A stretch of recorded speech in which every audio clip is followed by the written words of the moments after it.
que fazer ao presenciar tantos abusos litúrgicos cometidos pelos leigos, pelos padres? E o que realmente, padre, se consiste num abuso litúrgico aí? Vamos lá. Tá, a pergunta dela é o que fazer, né? Antes de tudo é saber o que é abuso. Não é? Eu vi até uma pergunta lá embaixo falando sobre ruídos. De fato é importante fazer essa distinção entre ruído e abuso.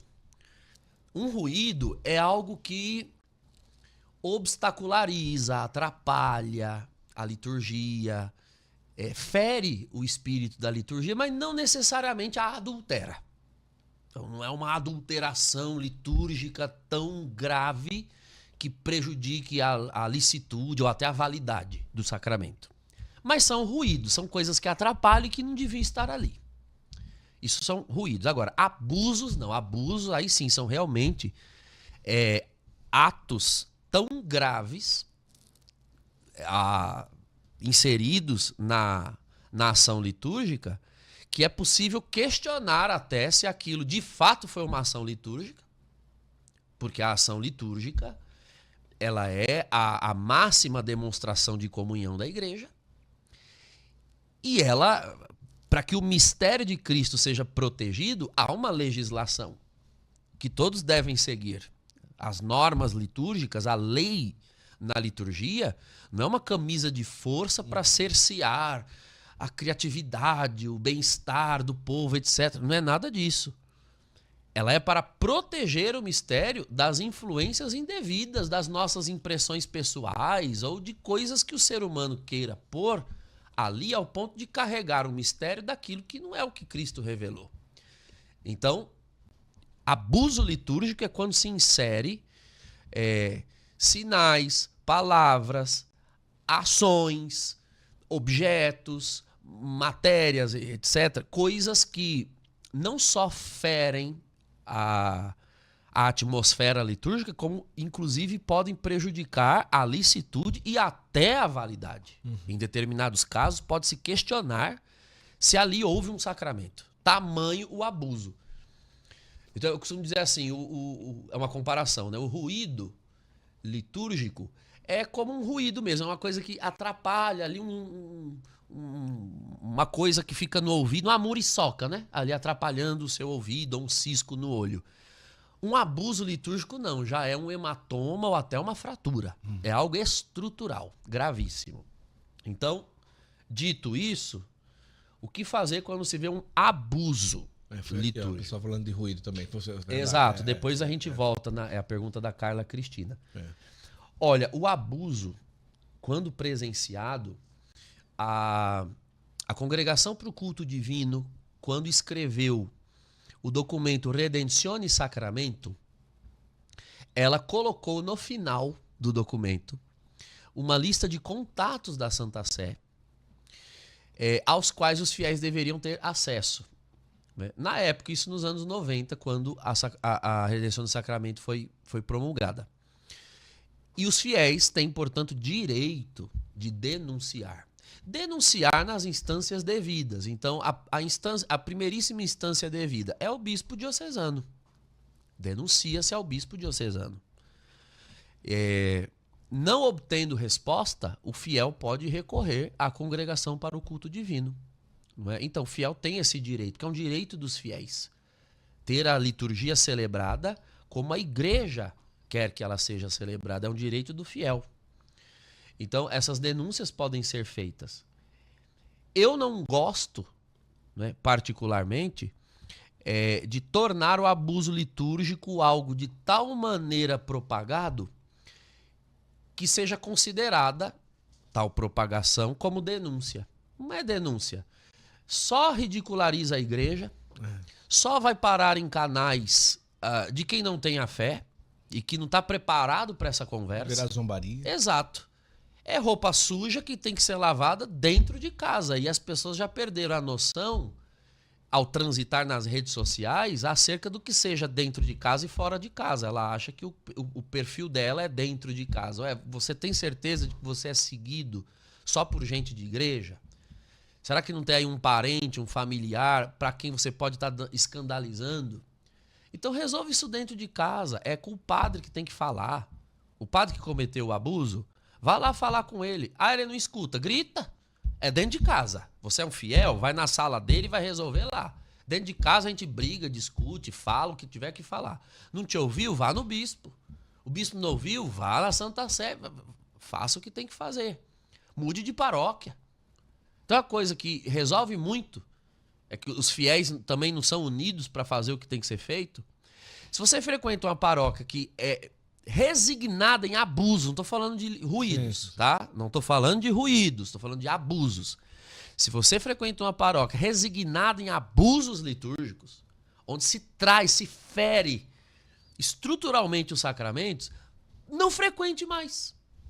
Se todo mundo deixar de frequentar, não tem coleta, não tem dízimo, eu quero ver se esse padre continua fazendo abuso. Porque um padre que não tem amor à liturgia, amor aos sacramentos, infelizmente ele só permanece padre porque ele tem amor a uma única coisa: ao dinheiro, ao conforto que eventualmente o seu ministério lhe oferece. Então tirem o conforto dele, parem de ir lá.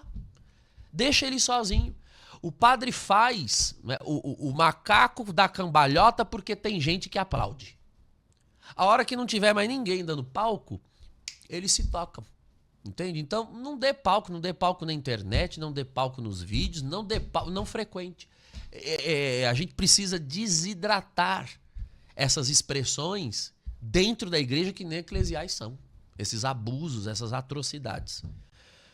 Não é? Isso são os abusos litúrgicos. Agora, tem aqui a pergunta da Carla, né?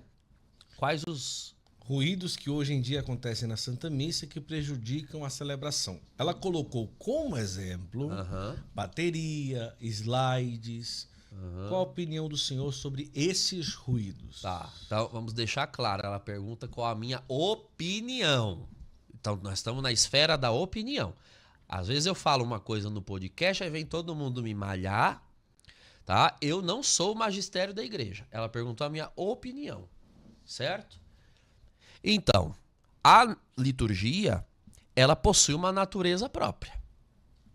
A natureza da liturgia é o mistério que está sendo celebrado e atualizado. Então, a liturgia, antes de mais nada, ela exige uma iniciação para que se participe dela, para que se tome parte dela. Essa iniciação não é a própria missa quem dá. Quem dá essa iniciação é a catequese, é a comunidade cristã, é em outras esferas da vida eclesial que a pessoa é iniciada para a liturgia. Um rito litúrgico, ele não existe para se autoexplicar. Seria a concepção racionalista da liturgia, que existe muito racionalismo, principalmente no Ocidente. A necessidade de que as pessoas cheguem na igreja e entendam tudo. Nesse momento a gente vai fazer assim, então tem que narrando. ter o narrador de futebol, né? Nesse momento, agora nós vamos receber, agora vai entrar, agora vai cair, agora vai baixar, bota a mão no joelho, dá uma baixadinha. Eu tenho pavor disso. Meu Jesus. Né? É o famoso comentarista, que, ainda que seja mencionado na instrução geral para o missal romano, a figura do comentarista é mencionada. Mas quando você vai no parágrafo que comenta o papel do chamado comentarista, fica muito evidente que o papel dele não é dentro da liturgia. É alguém que, antes da liturgia, acolhe a comunidade, lê intenções, às vezes dá algum aviso. Então tem essa figura, mas no transcurso do rito não há nada que preveja, na instrução geral do missal romano, nenhuma intervenção, nenhum tipo de comentário. Então não pode pôr comentário? Então vamos pôr os slides que ela falou. De novo, uma tentativa racionalista, ou seja, vamos legendar o rito. Porque tem gente que não entende. Então, mas o rito é para ser entendido por iniciação. Se a pessoa vai e não entende, essa é a função do rito. Instigá-la, fazer com que a pessoa, verdadeiramente tocada pela beleza dos símbolos, pela beleza da matéria, tanto própria quanto remota, que compõe o rito, ela queira entender. E aí ela busque naquela comunidade que está oferecendo a liturgia a iniciação devida. Então isso é catequese. Isso é catequese. Eu me lembro, Guto, talvez você se lembre de um vídeo de 2015 de Dom Henrique Soares, que viralizou no Brasil inteiro. Acho que Não na escola... cabe criatividade, mas fidelidade. Exato, mas era um vídeo que ele fez na Escola da Fé do professor Felipe Aquino. Sim. E ele faz uma comparação... Eu estava lá naquela noite. Pois então... Na Canção Nova. Ele faz uma comparação que eu, sem tê-lo escutado, na época eu já era padre, já dava seminários de liturgia, eu fazia a mesma comparação. Olha só. Porque aquilo ali é algo que a gente traz de ciência da religião, teologia das religiões, coisa que a gente estuda no seminário. Ele pega assim, vá num pagode budista, tem rito. Vá num terreiro de Umbanda, tem rito. A mãe de santo sabe o que fazer, o filho de santo sabe a hora de abaixar, a hora de levantar. E realmente é isso. Religião é formada de rito. E o rito é para quem pertence, é para quem é iniciado. De fato é assim. Qualquer religião que você vá, não tem ninguém comentando e dizendo o que vai acontecer ou o que não vai. E quem é de fora fica admirado, encantado. Às vezes nem o idioma não é o nosso próprio vernáculo, né? Eu já dei meu testemunho aqui no Santo Flow, todo mundo que me assiste conhece. Eu fiquei um tempo da minha vida no candomblé. O candomblé era assim, nem em português não se canta. Em Yorubá, as palavras são Yorubá, dependendo da nação, né? O Yorubá, o Banto ou o Jeje-Marie. O idioma era outro, as cantigas, e é cheio de detalhe, de liturgia, de rito, e abaixa, e ajoelha, e bate a cabeça, e aí tem a hora de incorporar, a hora de desvirar, tudo. E quem vai e assiste não entende nada. Vai simplesmente para assistir, ou para contemplar aquele mistério, aquele sagrado que está ali, que ela crê com a fé dela. Então, foi se transformando, foi se colocando essa carga racionalista, sobretudo aqui no Ocidente, Europa, as Américas, que a gente precisa fazer todo mundo entender. E aí vai enchendo de ruído. Comentarista, slide, projeção. Isso realmente exerce ruído no sentido de que tira a atenção da pessoa para o mistério, do mistério, para pôr em outra coisa que não pertence ao mistério. Então, há slides para todo mundo cantar. Olha, liturgia se aprende por repetição. Isso é próprio da religião. O máximo que sempre existiu na liturgia romana do Ocidente eram os inários litúrgicos. Então, você, desde pequeno, vai frequentando a missa e você aprende os hinos, os cantos. E se você não sabe, você lê num inário. O inário que você segura na mão, no mesmo campo visual do altar, porque é ali que o mistério está sendo celebrado. Agora, quando o altar está aqui e uma coisa puxa a sua atenção para a direita ou para a esquerda, você não está tomando... em nome de participar da missa, a pessoa não participa. Porque ela está de olho numa parede, porque há uma projeção, e tira os olhos do altar. Ou deixa de fechar os olhos para rezar, para meditar, entende? Então, são ruídos, sim. Ou ela põe aqui a bateria, ela está fazendo referência ao excesso de som, né? Ou ao som impertinente, ao som que altere o elan próprio, né? O espírito próprio do rito, do que está sendo cantado, por exemplo, já que bateria é um instrumento musical de percussão. Não há nenhum momento da missa que contenha alguma parte cujo canto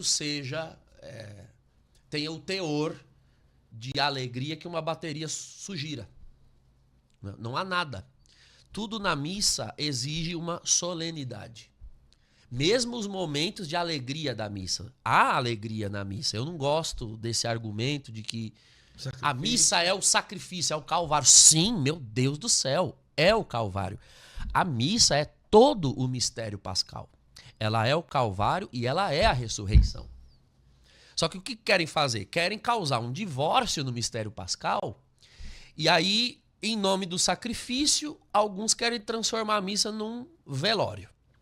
Outros, em nome da ressurreição, querem transformar a missa no show da Ivete Sangalo. Não, calma lá, gente. O tempero disso aqui a igreja já fez ao longo de 2000 anos. A igreja já fez. Então, por exemplo, o Glória. Tá, o Glória, ele tem uma carga de alegria, mas é uma alegria solene. Não é um momento de extravasamento. É um louvor a Deus, para enumerar os atributos de Deus. Mas não é um extravasamento. O santo, o aleluia, muito menos. É uma alegria, mas é uma alegria serena, temperada. Porque você não pode quebrar a comunhão que há de mente e de coração com aquilo que o rito propõe. Então, isso tem que ser temperado. Então, sim, há instrumentos que não convêm, há objetos que não convêm. Eu falo de tudo isso daqui, não sei se a Carla, de repente, é minha aluna. Pode ser que ela tenha levantado a pergunta para eu, né, levantou a bola para eu rebater. Mas no meu curso Mapa da Liturgia, na escola, eu falo prolongadamente sobre isso, né, sobre princípios que regem a liturgia. Um dos princípios é o princípio de exclusividade. O que é do rito pertence ao rito. Deve ser exclusivo. Na liturgia não cabe o artificial. Na liturgia não cabe o profano. O que eu quero dizer com profano? Profano não é necessariamente o pecaminoso, não é isso. Profano é aquilo que não é exclusivo do culto. Então, por exemplo, o meu celular. Meu celular não é nenhum instrumento de pecado, meu Deus. Não usei para atacar na cabeça de ninguém, para planejar a morte de ninguém. Não, é um celular. Ele é um objeto profano. Por quê? Porque eu uso para telefonar, eu uso para mandar mensagem, eu uso para assistir um vídeo. Ele é de uso não sacro. Então não convém que eu use o meu celular para a celebração do culto. Não é conveniente. Ou seja, eu colocar a oração eucarística no celular para rezar, ou fazer as leituras no ambão do meu celular, ou baixar o missal no meu celular e colocar em cima do altar. Dá para usar? Dá, mas não é conveniente. É uma questão de não convir. Livros litúrgicos são exclusivamente da liturgia. O que é litúrgico é o que serve para a liturgia e para nada mais. Então, é possível celebrar a missa em qualquer mesa? É, mas não convém. Isso. Convém que a mesa usada para a missa seja exclusivamente da missa, que seja um altar. A mesma coisa, convém que eu use o celular para fazer a leitura? Não convém. Convém que eu tenha o lecionário e o evangeliário. São livros que servem exclusivamente para aquilo. Um data show, por exemplo. Convém usá-lo na liturgia? Basta fazer a pergunta. Data show serve para outras coisas que não para a liturgia? Sim. Serve para dar aula, para dar palestra, uma conferência. Então, meu querido, o data show é profano. Não é pecaminoso. Sim. Entende a diferença? Sim. Mas é profano. Não convém que seja usado na liturgia. Livros para a liturgia são próprios da liturgia. Inários do povo, missal do povo, missal do altar, lecionário do altar, até instrumento. Quando a igreja inseriu o órgão como instrumento por excelência da liturgia, é porque aqui no Ocidente não se usa o órgão para outros ritmos musicais. Depois acabou que o protestantismo no século XX inseriu. Sim. No blues, no jazz, etc. Mas o órgão é muito mais antigo do que a própria reforma protestante, vem da Idade Média. Era um instrumento exclusivo para a liturgia. Entende? Aqui no Ocidente ainda se mantém isso. Você não usa um órgão para fazer um pagode, não usa um órgão para fazer um samba ou coisa do tipo. Ele é um instrumento grande, pesado, é um móvel e ele serve exclusivamente para uso litúrgico. Diferente de um violão, que você pode usar para tocar num retiro, num encontro. Ele é um pouco mais profano, digamos assim. Agora, nesse caso, eles são admitidos pelos documentos. Não é? Alguns são mencionados indiretamente. Instrumentos que estejam ali de acordo com a cultura, com a região. Não é o caso, por exemplo, de menção de áudios visuais. Não há nenhum documento atual que mencione o uso de áudios visuais.